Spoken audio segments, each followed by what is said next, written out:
The first week of information regarding how Madam Web has performed at the box office has recently come out, and it's not looking too good. By the way, this movie was about $80 million to $100 million in regards to production budget, and boy does it show, because when Hollywood doesn't have a several $100 million budget to make something, it tends to come out looking like absolute garbage, and is produced at about the level that you would receive from someone typing into a AI prompt to write a movie for Madam Web, which is what I think actually happened, because this movie is pretty abysmal.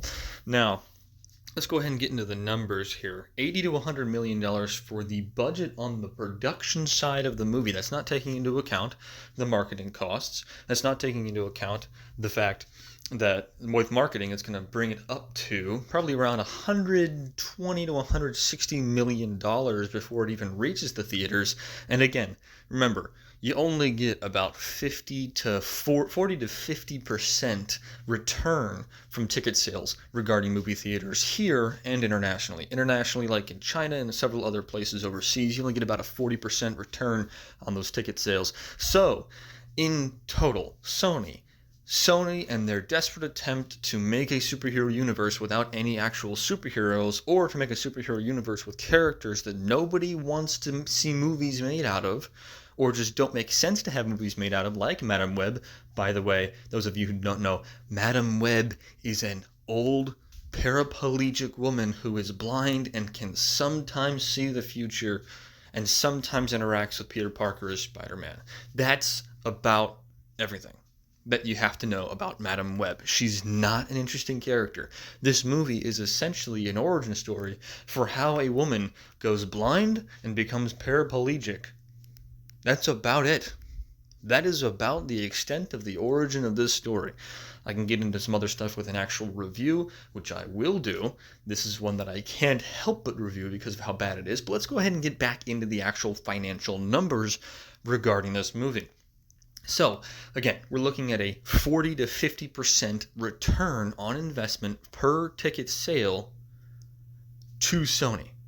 And again, that's kind of a generalized term. That's kind of a generalized understanding of how ticket sales come back to certain production houses in Hollywood. That's not a across the board, everybody does this exact number. I'm saying 40 to 50% is a general guideline that you can kind of base things off of. So taking that into account, with a 51,905,000 worldwide box office as of today, Sony is only looking at about $20 to $25 million returned on their investment of over $80 to $160 million for the production and marketing of this film.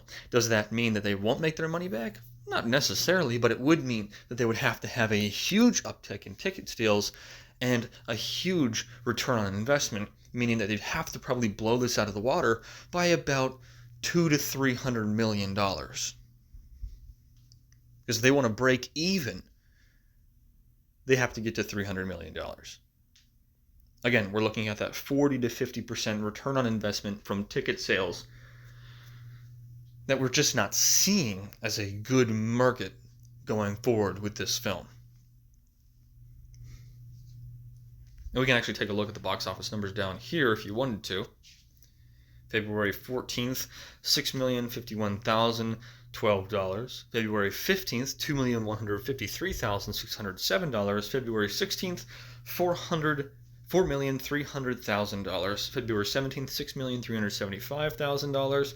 February 18th, $4,675,000. And February 19th, $2,650,000. Not great box office numbers. And I believe that's domestically here in the U.S. Not great box office numbers if you're trying to make money back on an investment of $80 to $160 million. Again, that $160 million range is going to be the high-end estimate that I'm giving this film in regards to its production and marketing costs. And it's looking like it's only going to get worse as time goes on, because Sony is going to produce a Craven movie and put that out in the market, which should be coming out later this year, which does not look like it's going to come out and have a great reception. Again, because they're trying to make a superhero universe with a bunch of Spider-Man characters without Spider-Man and without any superheroes. So they were basically making a bunch of villains into anti-heroes, or a bunch of no-name characters into the main heroes of a universe, when all people really want to see is a Spider-Man movie. I mean, look at the success of the last Spider-Man movie. Take that number of money and compare it to this. Not a great reception, not a great comparison. Sony, you gotta learn from your mistakes. Make movies that people actually want to see. Don't make movies about blind old paraplegic women. All right. I hope you guys have a great day and a great rest of the week.